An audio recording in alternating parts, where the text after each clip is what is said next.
Welcome to this episode of the Biology of Trauma podcast. I'm your host, Dr. Aimie. In this episode, we're diving deep into the delicate balance of helping others while healing ourselves, a reality many practitioners, parents, and caregivers face, but we rarely discuss openly.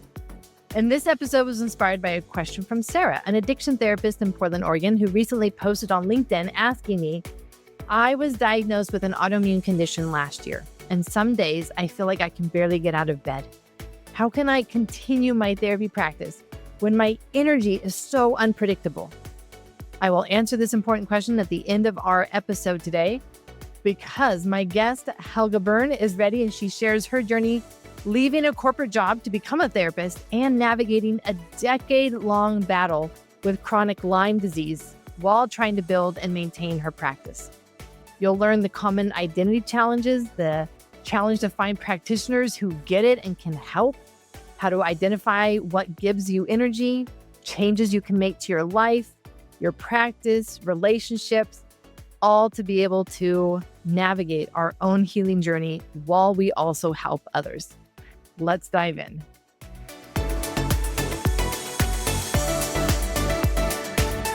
And I remember that when we met, that you really resonated with what I'm doing with bringing that relational trauma repair in connection with the body.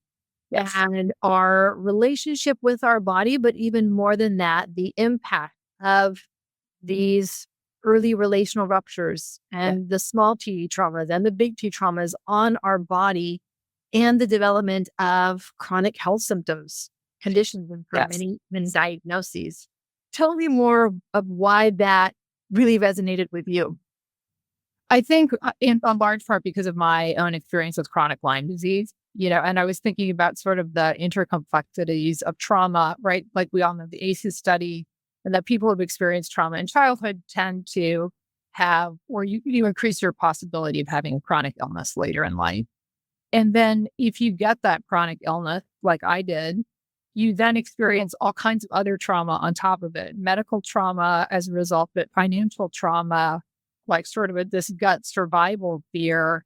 And that goes down in your body, to the cellular level when we talk about cell danger response. And so I went through a 10-year journey of trying to get diagnosed with Lyme, where I saw 18 different specialists. I can't tell you the tens of thousands of dollars that I spent on treatment, on supplements, on healing, on trying all kinds of different therapeutic for Lyme. And it was really frustrating because for the first 10 years, nobody could figure out what was happening. And I was just getting sicker and sicker and sicker. So, when I finally started recovering from it, when I was able to get a diagnosis and get appropriate treatment, which that treatment probably took 2 to 3 years, I thought I was kind of better. And then I realized I wasn't, because I had so much nervous system dysregulation. And so it really brought home to me just how trauma affects us on so many different levels. And at what point was this happening in your career? Was this while you were still in corporate? Was this after you had decided to switch? How did this fit into the larger picture for you? Yeah, that was a little tricky because I had quit my corporate career. So I had, I think, completed my training hours. And I loved all of that. But I guess sort of the stress of that produced, because they think I've had Lyme since I was a child, and my body was able to keep it in suppression for a really long time. But when I hit a period of a lot of stress, which there are a number of reasons that time was particularly stressful for me, that my body could no longer keep it in check. And so that's when the Lyme got out of control. So it was particularly challenging though, because, as a new therapist, you're taking on a lot emotionally that you're not used to holding. And then I had all this other stuff going on in the background that really it actually brought up a lot of fear because nobody could figure out what was happening with me. And I'm thinking, what a scary place to be. Mm-hmm. Because here you've made this career change. You've done it because you feel like it would be better in alignment with who you are, your values in the world. But you left what would have been a very secure paycheck. And now you're struggling with something that doesn't have answers yet. You don't know what to do about it yet. And yet it could very realistically compromise your ability to run a business. Yeah, it's funny because I used to always say, I love this career and I don't need anything but my brain in a chair. We don't actually even need chairs. We could sit on the floor. I just need my brain. But at a certain point, my brain fog was so bad that I was having trouble recalling basic words. And I have to say, I normally had an excellent memory. I could remember my client, I don't know, 10 boyfriends back's dog name. And now, like, I was really struggling sometimes to reach for basic words. So it was definitely very challenging. And what was your body doing at this point? Like, were you at the point where you were very aware of how your body was struggling to also be present? Was your body absorbing the pain from the clients that you were seeing? Where was your body in all of this? Yeah, and it's kind of hard to say what the impact of sort of, emotional holding was on that. But, Lyme is such a funny thing. They call it the great imitator because it's often mistaken for lupus, multiple sclerosis, rheumatoid arthritis, chronic fatigue. And sometimes when I tell the symptoms to people, they just don't sound that bad, but it's kind of like having your worst flu after I've pulled like 4 all-nighters and then like, I don't know, feeling like that for weeks. The two biggest symptoms I had were just crushing fatigue and horrible insomnia. So I just was so exhausted, but I couldn't sleep to save my life. But I had, I call it the sort of like symptom whack-a-mole because I'd kind of get one in check and a bunch of others would pop up. But neuropathy, really bad brain fog. I had sensitivity to noise and light, extreme joint pain. There was some loss of energy, memory loss, difficulty concentrating. I would have week-long migraine. I had post-exercise malaise where I would do like 15 minutes of walking and be in bed for 2 weeks. So the symptoms themselves are really challenging to manage and to work through. And I would say, 50% of chronic Lyme sufferers go bankrupt because most people can't work through this. And a lot of people go out on disability. And as somebody who worked for myself, I didn't want to go down that route because, that essentially means just shutting down your practice and having to start all over. Plus, working with my clients was one thing that really sustained me throughout that. Like that was something that I was so engaged with. It kind of fed me in a way. And so I really didn't want to give that up. So I had to figure out ways to kind of manage my practice in ways that worked for me. Isn't that the truth that our work, when it is meaningful and when it is aligned with our values, it gives us energy? It's true. It's not what drains us, it's what gives us energy and helped you sustain through that period. And so I'm curious, like what was it that allowed you to get through? How did you navigate that? There's a couple of things that I would put in different buckets. One was sort of more like, I don't know, logistical or operational.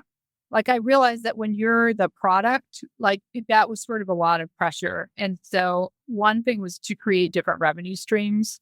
So I actually built out an office suite where I rent out some of the offices. So that brought in some additional revenue. And I hired some other therapists.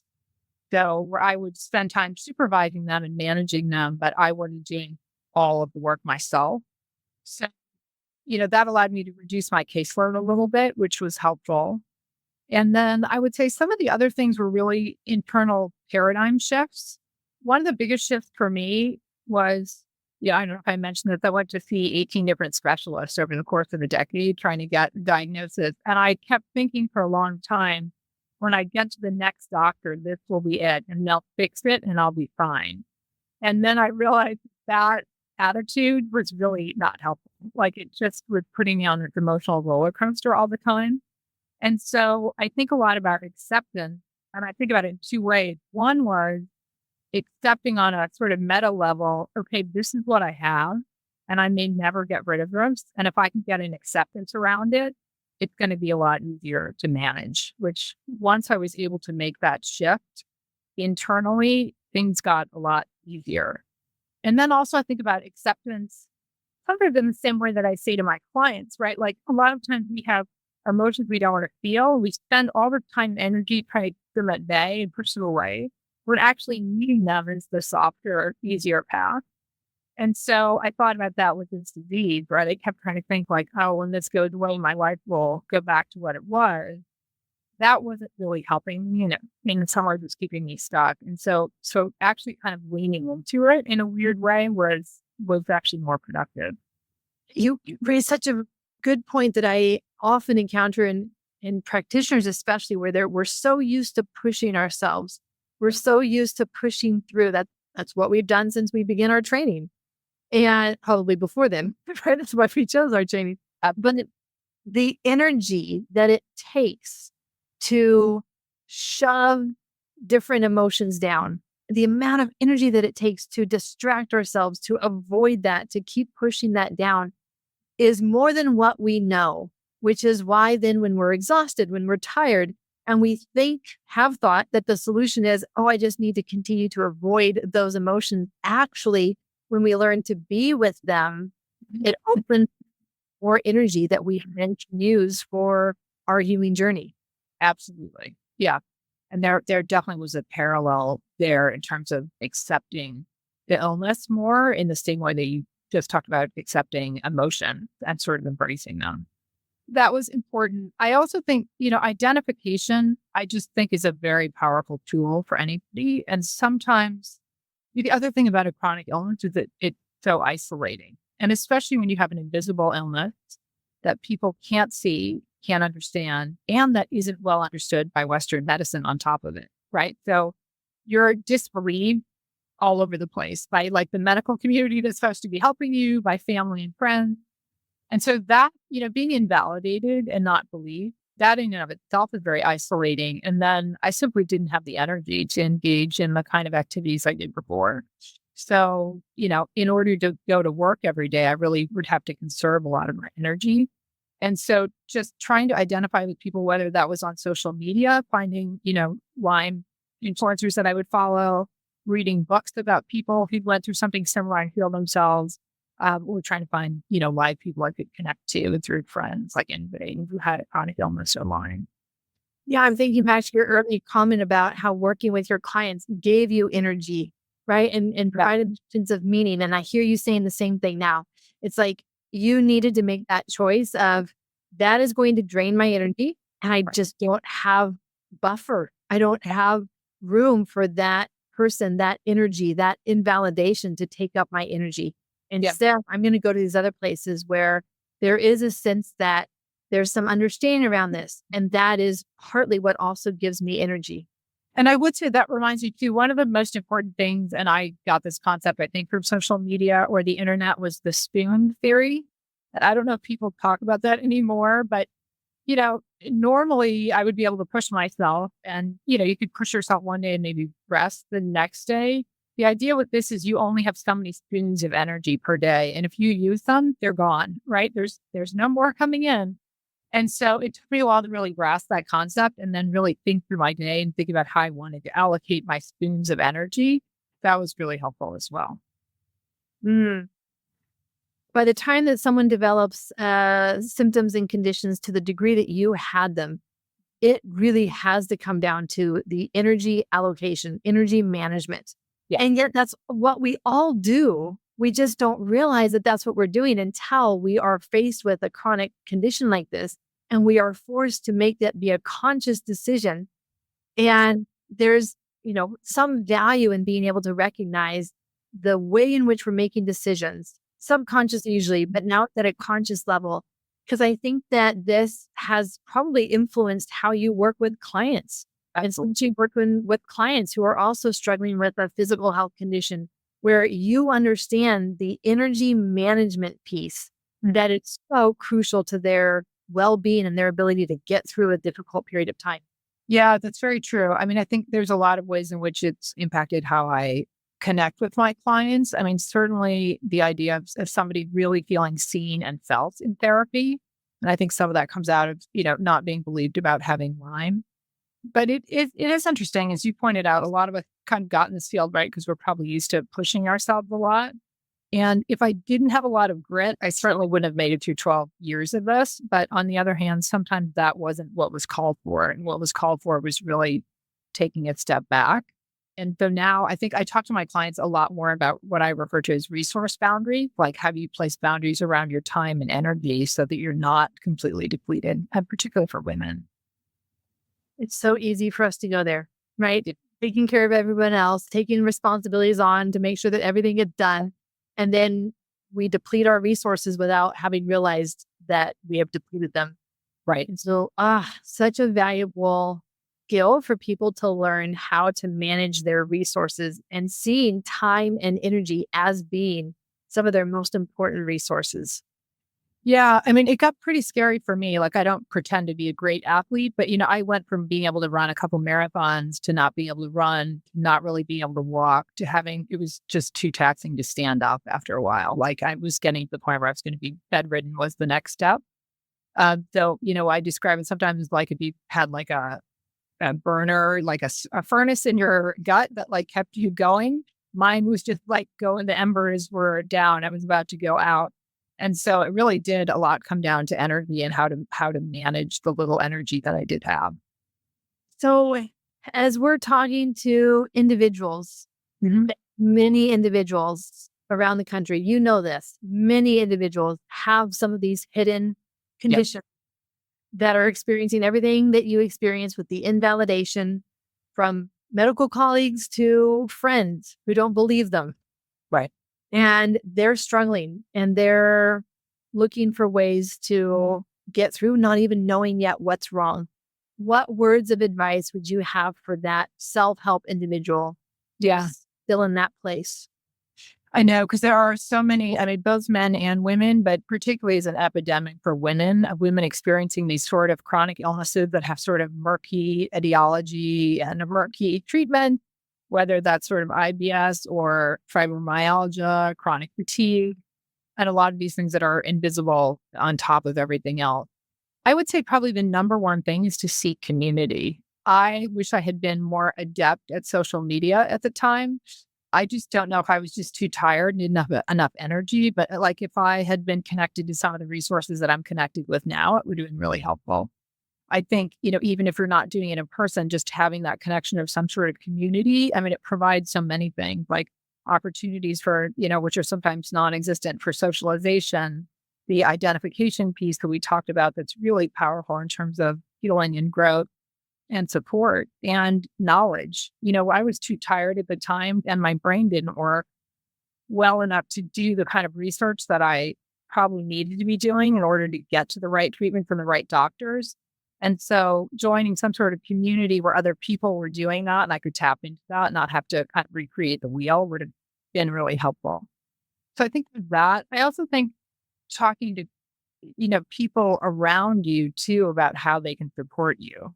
The thing that's, I think, particularly challenging also about invisible illness, like I think about this, if I had had cancer, right, I would have friends lining up to bring me meals, take care of me, come in and do my laundry, all of these things. But because it was this invisible illness and I looked okay from the outside, I didn't have access to any of that. And so you're really kind of isolated doing all this stuff on your own. So again, that's why I think, community is so important.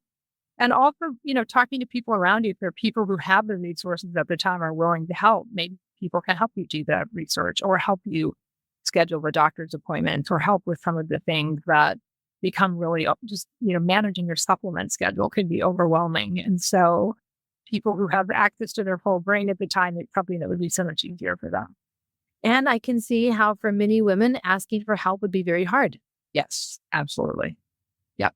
Very difficult. It's definitely an exercise in pushing yourself in terms of asking for support, which I guess, kind of makes me reflect that there's no thing that we go through where there isn't an opportunity for deeper personal growth. True. Yeah. And yet how challenging right now because you don't have time, you don't have energy, right? Like personal growth, doing something hard, doing something uncomfortable takes energy. Yes. And so when you're depleted of energy, the last thing that you feel that you have the energy to do is, okay, let me work on my difficulty in asking for my needs, to be met. Right. Exactly. And it's funny, I think about it too. I ended up becoming a much more direct person coming out of it because you just are so tired. You don't have time for not, you know what I mean? Like a lot of niceties.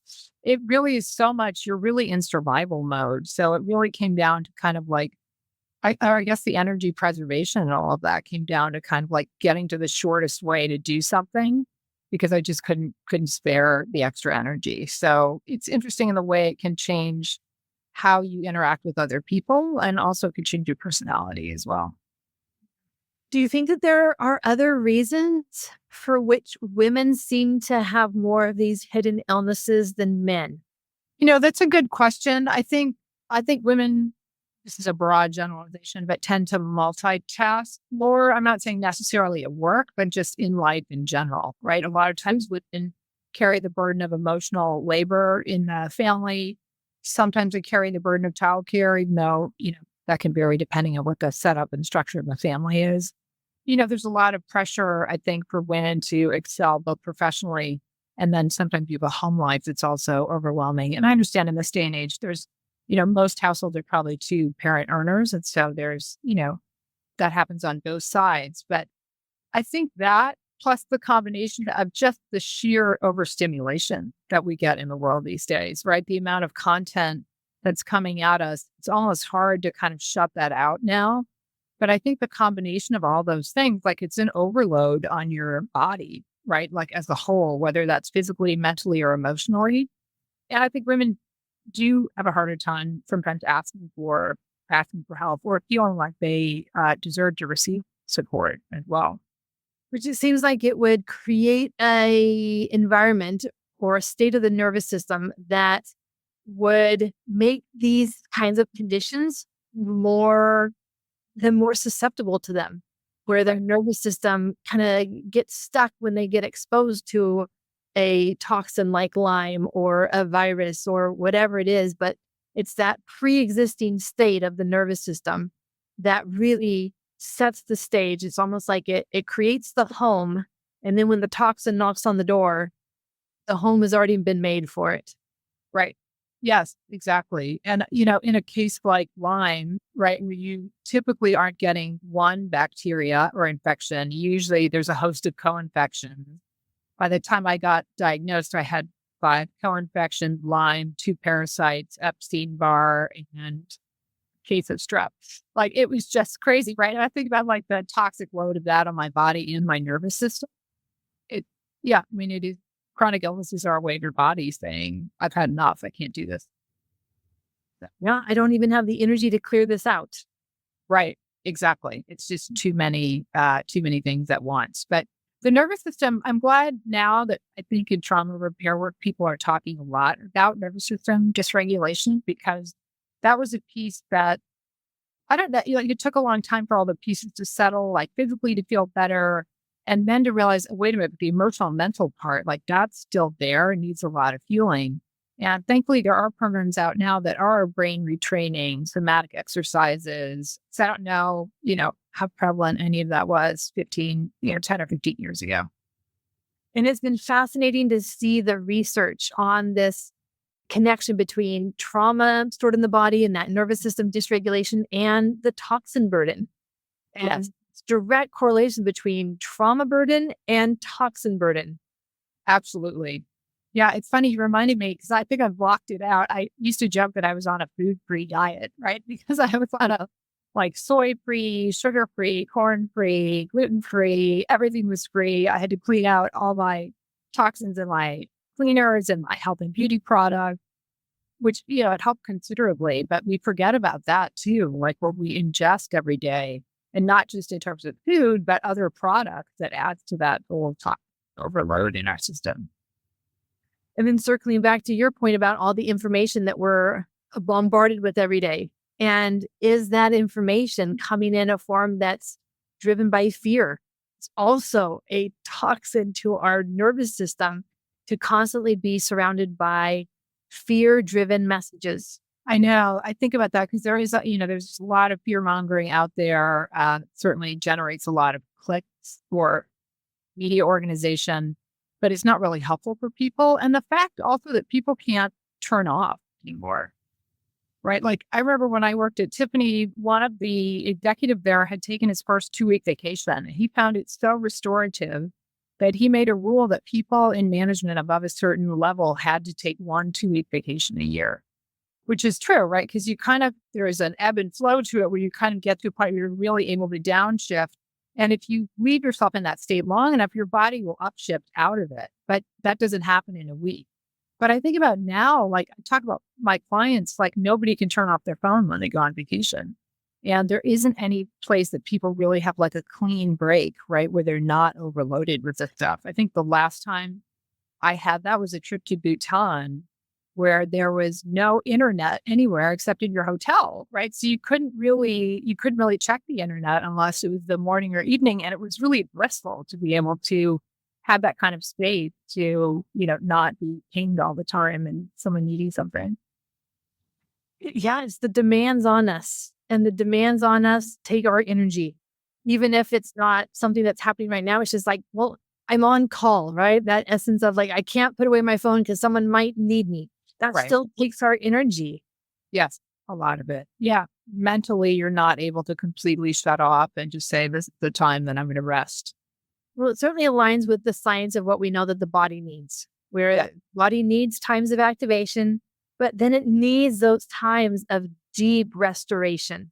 Yes. We can't stay always in the activation.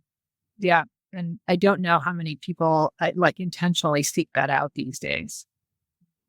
So for the listeners who are listening, again, you and I both know, and I'm sure you work with just as many as I do, that they are the wounded healers. They have a history that gives them this meaning for going into some form of the healing profession, whether that's on the health and medical side or on the therapy side, but it really calls to them. Yes. And then they have a medical condition. And they notice that their own health, their own body is holding them back from doing the work that they really want to do. I've Right. even heard them use the word, my body is betraying me. And what is your advice for those practitioners who are experiencing some of the many things that you've experienced? It's kind of hard to say because some of those things look very different depending on what your condition. But I would say, and this is going to sound fun, it's so antithetical to many of us who are in the helping profession, but you really have to prioritize yourself.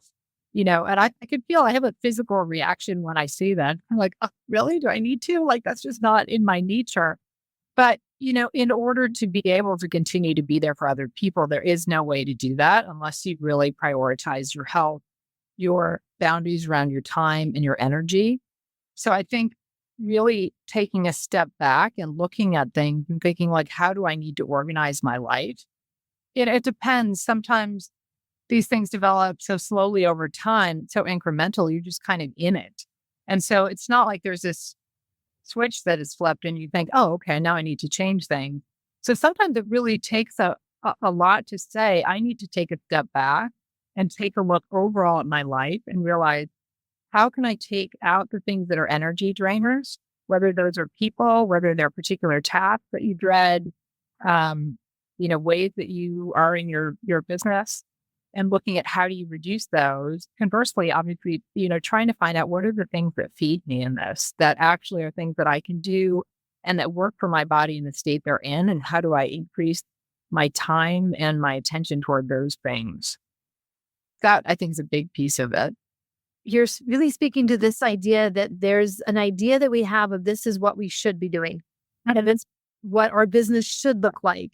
Right. And look at that person over there and they're doing this and their business has grown to this big and that should be me. And it's a hard reckoning to realize that, but that's not where my body can sustain me right now. Right. This is where my body can be healthy, whole, and I can get through my days in a way that I feel good about my health and my life. Because if I were to try to do that with my body as it currently is, I would be driving myself down into the ground. Absolutely. Yeah, that's a big part of it. I also think almost anybody who has a chronic illness experiences isolation over it, right? You either are just not feeling well and you can't go out and engage in the activities to the extent that you used to. And from that sense, I think finding some sort of community that's supportive, as we discussed, is really, really critical too. And I love that we're circling back to this idea of the community. And so much of this is relationship trauma.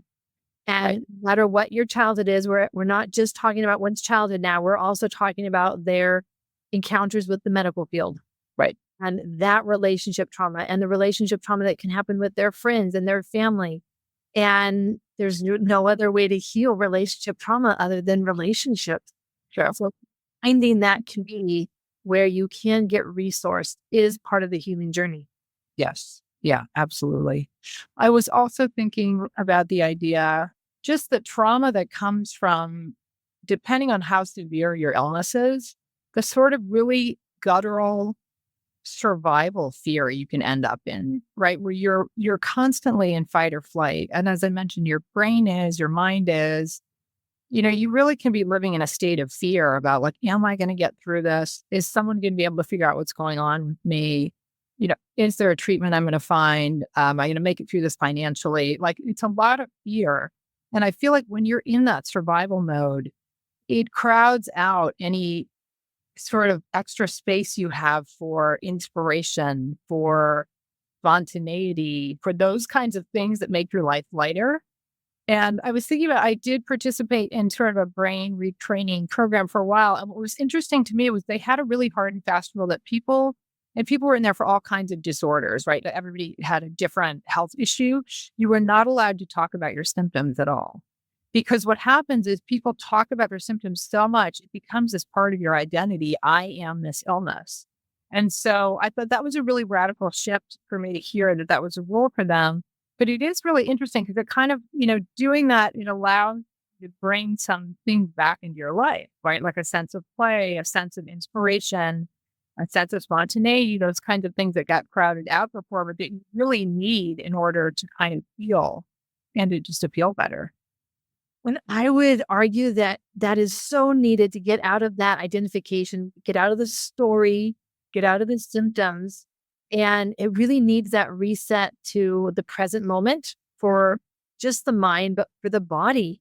Right. And that's where I have found some of the simple grounding exercises, orienting, some of these body-based exercises that allow us to get out of that worry, that fear, because it's so strong, and just be able to say, yeah, that is happening, that is going on. And right here, right now, I can hear the birds singing outside.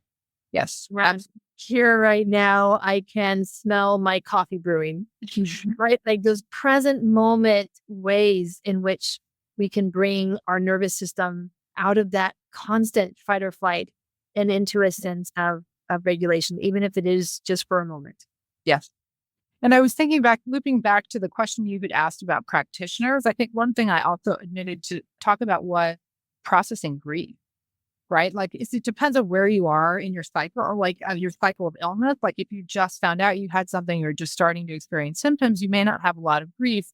But if you're somebody like me, felt like, you just had a decade of your life eviscerated and went up in smoke, I didn't realize, like at the time, there wasn't any room for grief, right? It was just about trying to get through this day and get to the next day and kind of survive. But when I came out of it, I realized like how much grief was sort of trapped in there. And so I think intentionally seeking out ways to process grief and not just waiting for it to surface, but finding ways to kind of go to it and process it is also really helpful. Because it's there and it's going to be impacting our body and our health and our biology. Helga, as we wrap up, any final words that you would want to say to advise or encourage other people who have had some similar experience?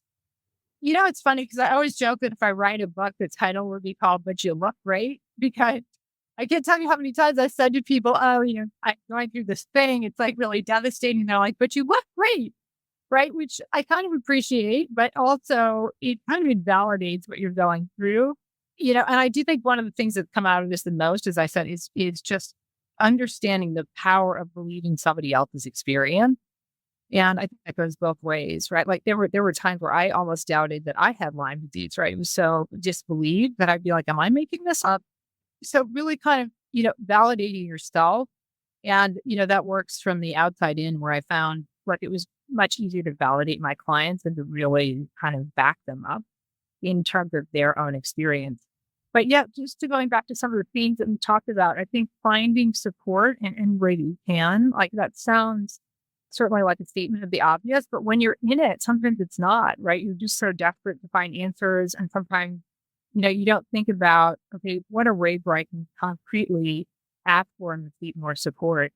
That, I think, and community are probably two of the most important pieces that I come back to a lot. Thank you. And thank you again for your time, for your wisdom, and for being willing to share your experience with us. And thank you for tuning into this Biology of Trauma podcast. I am going to answer Sarah's question on being diagnosed with autoimmunity last year and struggling with symptoms as an addiction therapist. First, if you want related resources to this topic, I have links for you in the show notes. I'll have the link to join the Insider Circle from my Biology of Trauma book, which at the time of this recording is now open and pre-orders are going live soon. If you're ready to take action, then you will want to take the foundational journey. This is where I guide you through the essential sequence for safely opening up stored trauma in the body that makes us sick and knowing how to create that inner safety and shift our biology. These are the daily practices I have found that change one's biology and health symptoms the fastest, especially for practitioners who need sustainable ways to maintain their own health while supporting others. Related podcast episodes, episode 67, Healing Trauma and Chronic Illness Through Connection with Gabor Mate, episode 99, Stress in the Body, Trauma-Informed Medicine and Why Dysregulation Should Be Included in Assessments with Dr. Jarena Albers. Related YouTube videos have Syndromes Explored, a somatic approach to chronic symptoms of stored trauma with Dr. Peter Levine. And I encourage you to look at brain inflammation. If you have symptoms of brain inflammation, then you will want to get on that supplement protocol. And I will have the link to my personal supplement protocol for brain inflammation that helped me move through and navigate my own practice while on my own healing journey. I will also include the link to a brain inflammation video library, 27 videos from experts on how to recognize brain inflammation, how to get tested, and which nutrients and supplements might support you. Sarah, let's get back to your question. I was diagnosed with an autoimmune condition last year, and some days I can barely get out of bed. First, let's acknowledge our current capacity without judgment. I know that's a big one. It was a big one for me, but being able to just take the facts, this is my current capacity of my body. Because the more shame that we bring on ourselves about this being our current capacity and how we don't want it to be our current capacity, the more that our nervous system stays in overwhelm, and it only creates more of these kinds of symptoms. Now, let's also see what options you have for restructuring your day. Restructuring your day around your routine, around sleep, around nutrition, around hydration, and even your routine around client. What options do we have? When I was going through this, I was restructuring my schedule so that I could take short power naps between patients. And that was the only way that I got through for a period of time before I figured all of this stuff out in terms of the brain inflammation and gut inflammation and what I needed to do to support my body for it to be able to support me. Then we notice which people and tasks take more energy from us, and we see if we can pass them off to someone else or put them at the end of our day so that we're not draining our energy in the beginning of our day, and then it's hard to come back from that. We also want to make sure that we are doing what's most important first in the day so that we make sure that we have the energy for it. So prioritizing, if I only got this one thing done today, what would be that thing? And we put it at the beginning of the day. I've talked about my power naps, sleep, nutrition, even supplements can be crucial in supporting our biology. And we may want to look at the brain inflammation protocol and supplements for that. I will put that in the show notes for you. And then finally, can we get curious? Can we get curious about why an autoimmune condition and why now? There's a meaning behind autoimmunity. Why autoimmunity and why now? Our personal journey is not separate from our work. Is it our work that you're feeling you're not able to be your authentic self? That you're feeling like you're trapped in a job that you don't like? Is it something in your personal life where you feel like you have to shut yourself down for something or someone else? We don't have to be curious. It's just an invitation to become curious, because that is where a lot of the insights will be for you for the deeper work, that this might be a portal to doing that. Remember, as we teach in the Biology of Trauma framework, the more we support our body, the more it can support us.